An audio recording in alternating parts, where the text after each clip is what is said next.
Et quand il est parti, il dit à ma femme, j'ai entendu, c'est pas de la volonté, je n'ai pas mal. Dans la nuit du 16 au 17 novembre 1964, j'ai pu dormir pour la première fois d'un seul trait sans me réveiller. Le lendemain matin, je me suis souvenu que j'avais crié à Dieu dans la nuit. Je me suis souvenu de ce gitan qui venait me parler de Jésus. Et cette phrase qui me revenait comme une flèche, un harpon dans mon cœur. Quel dommage. Si tu avais cru, tu aurais été guéri. Alors je dis, mais c'est vrai, ça fait 24 heures que la douleur n'est plus là. Mais peut-être que la paralysie, peut-être aussi serait partie. J'ai commencé à espérer, puis j'avais un doute, un combat. S'il pouvait revenir. Je lui ai dit, c'est pas la peine, il perd son temps, s'il pouvait revenir. Et vous voyez qu'il faut toujours insister quand on évangélise. Cet homme est revenu à 9h. Et ma femme, quand elle est arrivée, elle a dit, mon mari depuis hier n'a plus de douleur. Alléluia, aujourd'hui il va marcher. Mais alors je le voyais sûr de lui, j'ai dit vraiment, il était sûr de lui. Alors il me disait qu'il était pasteur et moi dans mon cœur, j'étais un catholique badigeonné, puisque je ne pratiquais plus, j'avais tout rejeté. Je dis, mais qu'est-ce qu'il faut faire? Il faut changer de religion, ça je ne voulais pas changer de religion. Je voulais rester dans ma religion, puis il me disait qu'il était pasteur. Et il me dit, regarde le soleil. Est-ce qu'il est gitan? Est-ce qu'il est français, russe ou américain? Il est au-dessus de tous les hommes. Et bien de même, Jésus, il apporte la vie, la chaleur, la lumière. Il est au-dessus de toutes les religions. Donne ton cœur à Jésus-Christ maintenant. Accepte Jésus-Christ. Et il me parlait de Jésus, de l'amour de Jésus. Je voyais ma vie défiler. Je voyais tout ce que j'étais, orgueilleux, croyant tout connaître, puis connaissant rien. Et puis ce remords qui me rongeait. Je disais, mais Seigneur, est-ce que vraiment il peut me pardonner? Est-ce qu'il peut oublier? Est-ce qu'il peut... Il me disait, mais regarde-toi, une nouvelle créature, tu vas changer, tu vas... Et j'avais soif de cela, puis j'avais un combat, vous savez, dans mon cœur. Puis il me dit, donne ton cœur, viens simplement comme tu es à Jésus. Et là, sur mon lit de paralysé, je me suis converti, je donnais mon cœur à Jésus, j'ai dit, Jésus, je viens à toi maintenant, prends-moi tel que je suis, comme dit le chant. Et alors cet homme me fait lire, lit un passage, du moins fait lire à ma femme un passage de Jean 15, verset 7, une promesse de Jésus. Si vous demeurez en moi et que mes paroles demeurent en vous, demandez tout ce que vous voudrez et cela vous sera accordé. Me dit, tu vois, tout. Dans ce tout, il y a ta guérison, mais il y a deux conditions à remplir. Si vous demeurez en moi. Tu me dis que tu as accepté Jésus-Christ, tu peux me le dire et ne pas le faire. Tu te trompes toi-même. Mais si tu l'as fait, alors eh bien la promesse va se réaliser. Et cet homme m'a dit, tu vois, après la prière, mais tu vas te lever, tu vas marcher. J'étais content, puis je me dis, non, c'est pas possible, il y avait un combat terrible. Et cet homme prie pour moi.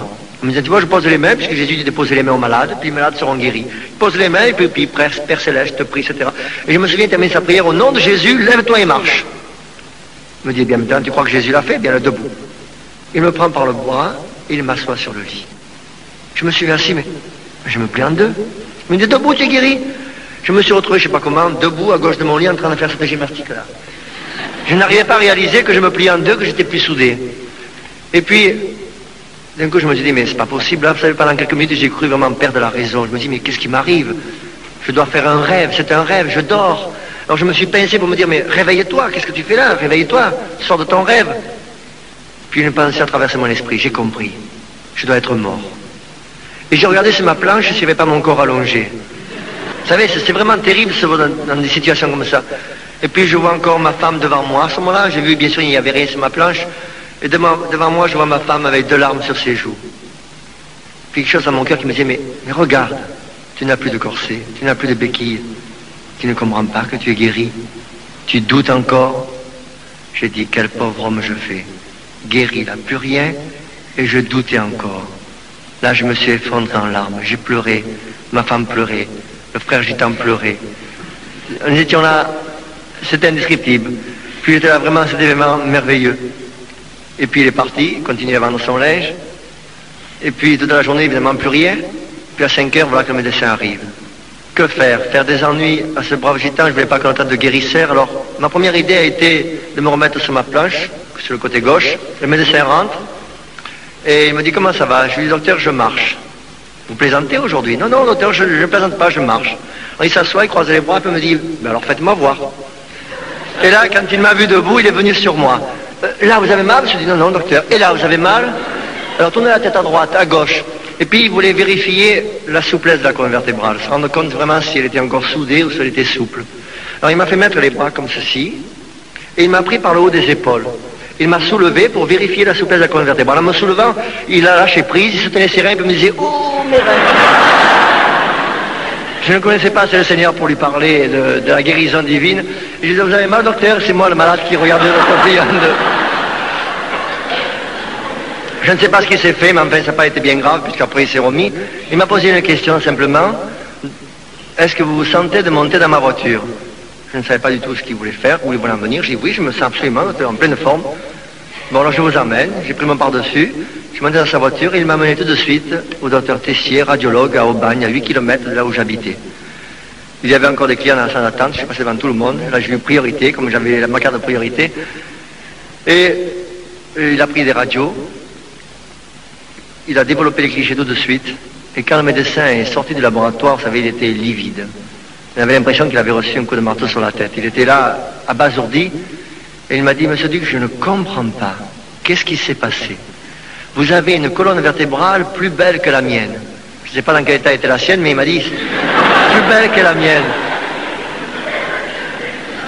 Alors je lui ai raconté, le docteur, ne vous fâchez pas, et avec précaution, j'ai essayé de l'expliquer.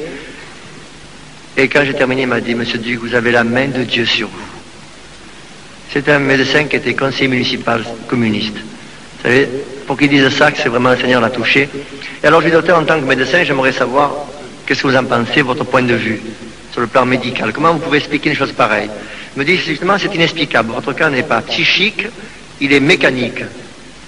Imaginez un drap de lit, il m'a donné cette image. Imaginez un drap de lit qui est déchiré, les fibres sont rompues, on peut raccommoder, mais on voit toujours le raccro. Or, vous, imaginez un drap déchiré, puis on retrouve des fibres neuves qui n'ont pas été rompues.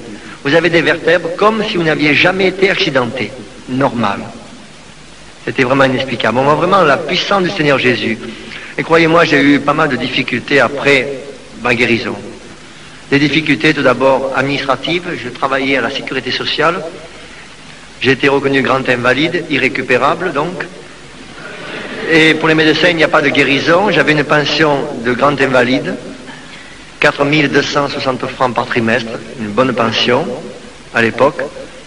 Et quand j'ai eu l'accident, le tribunal m'a accordé 20 millions de pression de Loris. Mais comme j'étais fonctionnaire et que c'était en allant travailler, ça a été reconnu accident de trajet, de travail. L'administration de la sécurité sociale a gardé 18 millions sur les 20. Mais en compensation, je t'engageais à me verser une rente toute ma vie, sachant que je devais vivre que 5 ans. Alors quand j'ai été guéri, il n'y avait aucune loi qui prévoyait la guérison pour un grand invalide. Alors médicalement, j'ai été reconnu guéri, mais administrativement et juridiquement toujours invalide. Alors j'ai pu donc faire mes études bibliques, devenir pasteur dans le mouvement de Pentecôte, tout en étant payé par la sécurité sociale. Et lorsque j'ai été guéri, bien sûr, il y a eu un rapport de 16 pages sur mon cas, avec des radios ce que j'étais. Et quand j'ai été guéri, des experts ont été désignés pour examiner ce cas. Je suis resté 4 heures devant les experts. Alors ils avaient le rapport de 16 pages, ils lisaient, ils regardaient les radios d'avant, les radios du jour de la guérison, ils discutaient entre eux, ils revenaient, me faisaient des tests pendant 4 heures de ce manège, et ils ont apporté 2 conclusions. Première conclusion, l'homme qui est devant nous n'a jamais rien eu dans la colonne vertébrale. Et deuxième conclusion, qui s'avérait pour eux logique, cet homme-là n'est pas Georges Duc, celui qui est décrit dans le rapport. Il a fallu montrer patte blanche et dire oui, je m'appelle bien Georges Duc. On m'a demandé si j'avais des frères jumeaux, si j'avais des sosies, si j'avais... On ne voulait pas croire que ce soit le même homme. 5 ans après ma guérison, la direction de la sécurité sociale m'a reconvoqué en me tenant ce langage. Nous nous sommes engagés à vous verser une rente à vie. Vous devez vivre 5 ans. Ça fait 10 ans. Autrement dit, vous voulez que je meure. Ça fait 10 ans, nous avons doublé le temps de capital, de versement de pension, donc à votre égard, nous sommes quittes, nous arrêtons la rente, nous gardons le capital et on vous considère maintenant juridiquement et administrativement guéri. Et à partir de là, ma rente a été supprimée en 1970, reconnue guérie. Le Seigneur a permis que je me trouve à Brignoles, et comme j'ai été guéri d'une façon miraculeuse, j'ai été appelé à pas mal de missions, faire des missions d'évangélisation, d'itinérance. Et en faisant une mission à Marseille, j'ai vu arriver, pour le premier jour de la mission, dans une salle gigane, 3 hippies, dont 2 drogués. Le lendemain, ils étaient 5. Le surlendemain, ils étaient 9. Et j'ai trouvé un blocos. J'ai commencé à aménager ce blocos, à faire un refuge. Et c'est comme ça que l'œuvre d'évangélisation parmi les hippies a commencé à Marseille. Je me suis retrouvé là avec 9 hippies, puis j'ai dû quitter Brignoles pour m'occuper que des jeunes. Et je vous donne mon témoignage pour que vous ayez à cœur de prier pour cette œuvre-là.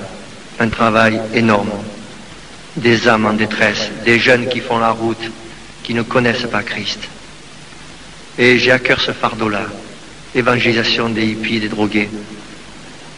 Dans ce blocos à Marseille, quand je priais pour les jeunes, eh bien le Seigneur délivrait les jeunes. Il donne ses ministères de délivrance, et ça c'est important. Et il faut justement qu'il y ait derrière des prières pour que ces jeunes soient délivrés.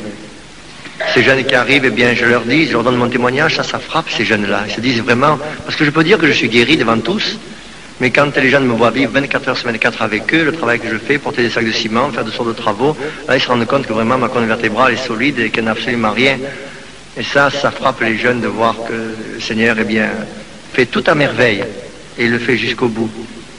Depuis le refuge de Marseille, qui a été fermé parce qu'il a pris feu 2 fois, il y a eu des incendies, pas le véritable feu que j'aurais voulu, mais enfin il y avait quand même l'esprit aussi qui était là.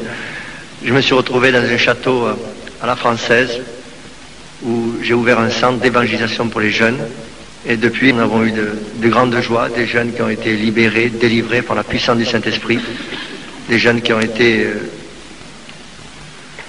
délivrés par la puissance du Seigneur, c'est cela. Oui. Et je demande de prier pour cette œuvre-là. Je comprends que le Seigneur m'a choisi pour ce travail-là, et le Seigneur a un plan pour chacun de nous. Il a permis que je me retrouve drogué à la morphine, il a permis que je me retrouve clochard en 1948, parce qu'il avait un plan pour son œuvre. Et il faut qu'on sache, que vous sachiez, bien-aimés, que le Seigneur a que de nous un plan différent. Et ce qu'il nous demande, c'est la disponibilité. Si nous savons être à l'écoute, être disponibles, sensibles à l'esprit, alors le Seigneur nous conduira, nous dirigera, il nous placera dans un endroit où il y aura la bénédiction, parce que nous sommes dans le lieu où Dieu nous veut. Je voudrais aussi donner mon témoignage de baptême dans le Saint-Esprit. J'ai été dirigé par ce prédicateur gitan dans une assemblée pentecôtiste. Bon, je suis rentré là, j'ai écouté la parole de Dieu, j'ai obéi à la parole de Dieu, et j'ai recherché ce baptême du Saint-Esprit. J'avais fait des recherches maintes fois dans l'assemblée, rien ne venait. Je ne comprenais pas pourquoi je n'étais pas baptisé du Saint-Esprit. Et puis au moment où je m'y attendais le moins, un dimanche soir, je raccompagnais mes beaux-parents chez eux, et je rentrais à 10h du soir sur l'autoroute Marseille-Aubagne, à 100 km/h sur l'autoroute. J'étais seul dans la voiture et je parlais au Seigneur dans ma voiture. J'étais obligé de m'arrêter en catastrophe sur le bord de la route. Je parlais en langue, j'étais rempli du Saint-Esprit. Et jusqu'à 2h du matin, au bord de l'autoroute, là, le Seigneur m'a baptisé de son esprit. Et le Seigneur a des plans merveilleux, des situations cocasses. Et le Seigneur est vraiment bon, est vraiment extraordinaire. Et je lui rends vraiment grâce pour tout ce qu'il a fait dans ma vie. Je voudrais que ce témoignage vous aide à comprendre, eh bien, que le Seigneur m'a béni, mais qu'il veut aussi vous bénir tous.